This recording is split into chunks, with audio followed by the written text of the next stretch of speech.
welcome sa mga boses ng bayan. Ako si Ellie, kasama ang aking mga co-host, si Azel and Shani.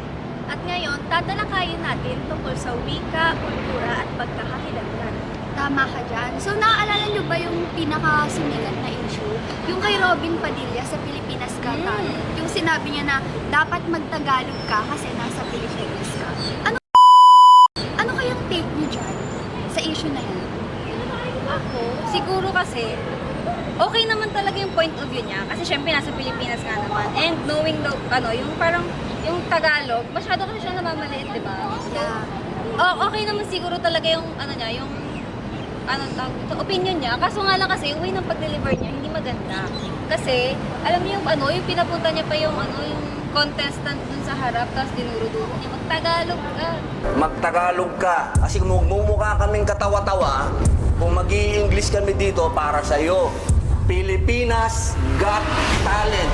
Diba, parang sobrang degrading nun para sa contestant. Ikaw naman, Ellie, ano bang naramdaman mo para kay Joan na taga ibang bansa ka tapos bibisita ka lang sa Pilipinas tapos biglang may magduduro-duro sa'yo? Gusto mo lang naman ipakita yung talento. Ayun, mahirap yun sa part ni G1 kasi kumbaga parang wala talaga siyang kaalaman tungkol sa wika Pilipino. So, kasi since English nga, di ba, universal language, so siguro doon siya nag-focus na into thinking na basta marunong naman ako mag-English makakapag-communicate naman. Since obvious naman, marunong din naman yung mga host, kaso biglaan yung nangyari na, ay, sisitayin pala siya ng ganun ni Robin. And at first, tinuruan pa siya ni Miss Angel Oxin. Okay, I'll teach you. Okay. Kuya Robin, pwedeng Pwede. makahingi Pahingi ng tulong ng ng tulong sa'yo. Mali, ng tulong sa'yo. sa'yo. Pwede Pwede. mo ba akong Mo ba ako samahan? samahan? Okay?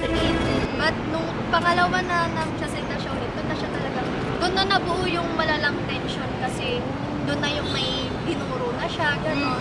At kanina nga ay tumaas ang tensyon sa pagitan ni Kuya Binoy at ni Joan. Can you please put your hands like this? Like this. Tagalog Like na this. eh. How do you say put your hands out flat? Iho, Pilipinas Got Talent. Magtagalog ka. Kasi mumukha kaming katawa-tawa kung mag-i-English kami dito para sa'yo. Pilipinas Got Talent. Magtagalog ka, Iho. Try. So, I'll perform. Yes. Alright. Ayaw talaga magtagalog dito. Pero magiging okay sana yan kung in-approach na lang ng maayos ni Robin kasi yun, live yun eh. Makikita siya on national TV, so important talaga na hindi ka magpo-cause ng ganong tension sa isang ano ba yun? Show. Platform na yun. Lalo na yung platform na yun, malaki, Talaga. malawak. Tapos, di ba sa ibang bansa may mga sumasali din ng mga Pilipino. English din naman yung language nila, hindi naman sila binabash, di ba? At saka kung di ba, iisipin mo, kung may maghihigpit pala siya or sila sa ganong medium ng language, dapat sinabi nila prior sa Nasa pagpo-perform, hindi yung on live, on the spot. Syempre, mawawala rin sa focus yung contestant. Tulad nung nangyari kay Jiwa na hindi na out of focus na talaga siya, na out of character na siya.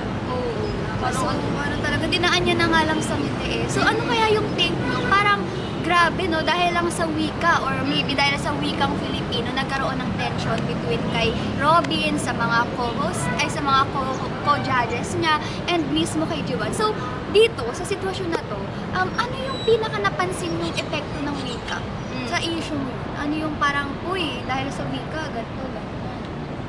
Ako, siguro hindi dahil sa wika, pero yung way ng pag-deliver natin ng salita natin, which is important kasi hindi lang naman sa wika talaga nakafocus. Yung si Robin, gusto niya matuto yung yung contestant ng Tagalog para makapag-communication ng Tagalog. Pero yung way kasi ng pag-deliver niya, parang uy, ikaw matuto ka ganyan. Hindi maganda. Oo, hindi maganda. Though, yung point niya na matuto ng Tagalog is very, very good. Kasi nga, syempre, mas maganda na may palaganap natin yung wikang Tagalog, na ipagmalaki natin. Kaso nga lang, andun yung, yung negativity sa way ng pag-deliver niya, ng Tagalog pa yung ginamit niyang salita. So, ayun. Importante yung wika, pero importante din yung way ng pagsasalita. Yeah. Ikaw naman. Siguro ako sa advice siya. Siguro kung talagang ganun yung mangyayari, ang magiging important lang ng aralin yung wika. Yeah, Kahit yung basics lang, yung kakailanganin niya lang nasabihin sa performance niya. Para in this way kasi may iwasan yung ganun ulit na commotion kasi hindi talaga siya magandang tingnan. Kasi, oo, may point yung host sa gusto niyang matutunan ng contestant, pero napahiya yung contestant, tsaka na-hurt na yung contestant. So, tatatak sa kanya yun. So, hindi talaga siya okay both parties. Kung gusto niya talaga na Tagalog pala, dapat in the first place, ayun na yung sinabi sa mga sasali. So, magiging smooth na lang yung takbo ng isang ito. Sorry. Actually, maganda rin talaga yung point mo na pagpupunta ka sa isang lugar na hindi ka familiar or ibang bansa, mas maganda na ma-indulge mo yung sarili mo sa kultura nila. Tulad sa atin, marami dito sa Intramuros, maraming mga ang tawag dito, foreigners. And most of them, parang opo. Yung mga ganon, ang cute kasi ng ganon. talaga natin. Yun na, yung tinatry nilang makipag-communicate. Kahit yung basics lang na sabihin nila, hi, mahal kita. Oo, di ba? Magandang araw. Ang cute ng ganon. greetings pa. Yeah, feeling ko importante rin talaga yon kasi tayo as a Filipino, magaling din tayong makipag-communicate. Pag nasa ibang bansa tayo, inaaral natin yung wika nila. So sana, ganun. Oo, kasi marami naman ding Filipino na kahit nasa ibang bansa, di ba? Yung English nila hindi naman straight lagi. Oo. Basics lang din. Bako-bako. So, Ganon. lahat talaga mag-i-start from the scratch. And from to grade 2 basics. And then, eventually, matutunan din naman nila. So, feeling ko yun yung pagkukulang ng bawat Ng isa. bawat ayan. So, dahil nakita na nga natin yung mga point nila, kung ba't ba nila nagawa yun, ba't ba nila nasabi yun, ba't ba humantong sa ganun kalalang issue, yung naging controversial pa kasi binalita siya, di ba? So, dahil binalita, maraming nakanood, maraming mga netizens na nag-comment, di ba? Merong mga opinion na side kay Robin, merong opinion na side kay Jiwan. So, kumbaga, grabe, kasi pati yung mga tao nag-away. Makikita natin may tension. Ang daming Diba? hate comment, O, diba? May mga bashing. So, parang dun papasok na dahil lang doon, hindi naman dahil doon, kasi actually malaking issue siya. So, dahil sa malaking issue na yun, nagkaroon siya ng parang history, parang kasaysayan na parang dahil doon, meron tayong natutunan. So doon ba, sa pangyayaring yun, especially Filipino kayo, dito talaga tayo lumaki, ano ba yung natutunan doon sa nangyari? So, tingin ko natutunan ko kasi hindi mo may iwasan yung ganon na may ganon klase ng tao na strict talaga na on the spot kahit alam nilang possible na makasakit sila or makapahiya ng tao, isasabihin nila.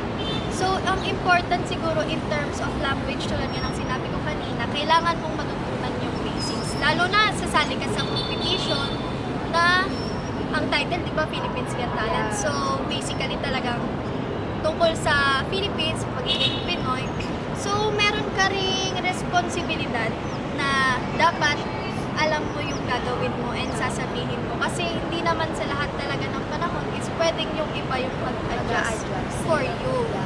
So, ayun siguro yung key takeaway ko doon sa pangyayari. Or natutunan na? Ikaw naman. Ako naman, kung sa kanya yung basics, ako siguro yung pagiging Filipino natin. Kasi tayo, di ba, parang pag nagpunta sa Pilipinas, yung mga foreigners, sasabihin nila, they are very welcoming. So, ngiting-ngiti sila, tapos in the middle of chaos, lagi nababalitan na, kahit binabagyo na tayo, nakangiti tayo, tumutulong tayo sa iba. Siguro yun yung naging pagkukulang ni Robin Padilla. Parang, para sa akin, sobrang negative talaga nung take niya kasi dun sa nangyari. So, nagigets ko naman Parang may na, point na minasama niya. oo, parang minasama niya na, bakit na, Tsaka yung pinaka-off doon yung nanduro siya. oo, knowing Hindi na, talaga siya maganda. knowing na foreigner siya, pumunta siya sa Philippines para sumali, para para maipakita yung talent niya. Pero ganun yung ginawa niya. Syempre parang sobrang degrading nun para sa ating Filipino. So parang, Tsaka sa pagkakaalam ko, di ba sinabi niya rin na di ba sinadjust niya rin sa Senado na ang medium na gamitin is isa pa yan. So, ayun yung point. Siya nga nagre-request siya for others na mag-adjust since hindi siya maalam sa English. So, what more pa yung mga normal people lang na hindi naman sila aware masyado kung paano sila mag-adjust sa isang bagay. So, ang point doon is, hindi naman lahat, kahit pa sabihin mo matutunan, hindi lahat ganun kabilis matutunan, hindi lahat kaya agad gawin yung ganun. Or kahit nga marunong na sila, iba kasi yung nila, pagsasalita nila, so minsan may hirap talaga sa language. So, siguro ayun na lang yung tingnan natin na hindi lahat capable sa lahat ng tingin mo madali sa'yo, tingin mo ito lang dapat gawin mo. Pero kapag ikaw na yung nasa posisyon ng tao, hindi pala siya ganun kalaki. So, minsan kailangan mo na lang din umintindi and the best that you can do is tulungan sila sa abot ng makakaya mo and hindi mo sila dapat i-shame as long as tinatry naman. At saka ito actually balik tayo sa tanong.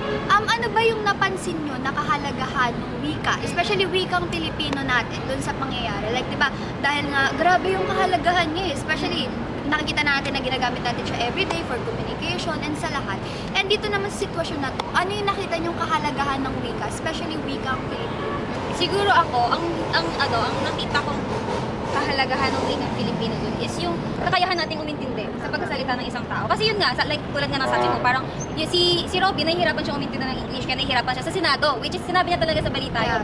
Tapos si si G1, na isang Korean, nahihirapan naman siya umintindi ng wikang Filipino naman. Parang, yun kasi doon tayo nahihirapan na parang pag ang isang tao, nahihirapan umintindi ng isang lengguwahe, parang doon nagkakaroon ng misunderstanding, miscommunication. Kaya siguro importante na pagpupunta ka sa isang lugar, alam mo yung kultura, yung kahit paano basics ng wika. Oo, importante ang wika, importante ang lengguwahe. At higit sa lahat, importante din yung pakikipag-communicate natin. Gamit yung wika. Oo. Tsaka, yung wika is nagre-represent sa isang bansa. So, Yes. important Yes, talaga naman. na, kumbaga, ipagmalaki mo siya and ituro mo siya sa iba Nang maayos. Nang maayos. Yes, kasi bawat bansa naman nag-aano yan, kumbaga, gumagawa sila ng way para mapalaganap yung culture nila, yung wika nila. So, dapat, kung gusto mangyari yun, dapat open ka rin sa ibang tao. Kahit sa simpleng language lang, open ka rin na tanggapin na, ay, mahirapan mo sa ganito. Pwede naman siyang bumawi sa ibang way kung alam niya yung culture ng bansa, kung paano mag-act doon sa bansa. So, ayun. So ayan, dahil nakita natin na dahil sa maliit na issue na yon, maraming mga naging comments, maraming mga naging opinion yung mga mamamayan. Syempre tayo, narinig na rin natin yung key takes ng isa't isa, kung ano ba yung mga, sa palagay natin, nakita natin yung both point of view ng dalawa. And also, tinignan natin siya as a whole perspective. So ayun, dahil nga tatapos na natin, di ba? Usually, nasagot na natin. Oo. Yung point of view ni Robby, ni G1, ng mga tao, yung kahalagahan ng wika. So, dahil na pag-usapan na natin yung kahalagahan na yon, na I think pwede na nating tapusin ng podcast. Yes. And I Baka think, nabuboard na sila. dami Oo, parang overtime na to. Pero bago natin itong tapusin, bigyan muna natin sila ng reminder na bilang isang Pilipino, kailangan yung sinabi yung paulit-ulit, aralin mo yung sarili mong lingwahe. And also, dapat open ka rin na aralin yung sa iba, especially kung visit ka doon. Kasi parang disrespect na yun, di ba? Always be kind. Yes, Always be kind to yun na yun. everyone. Okay, so magpaalam na tayo. So, I'm Ellie. I'm Shan. And I'm Azel.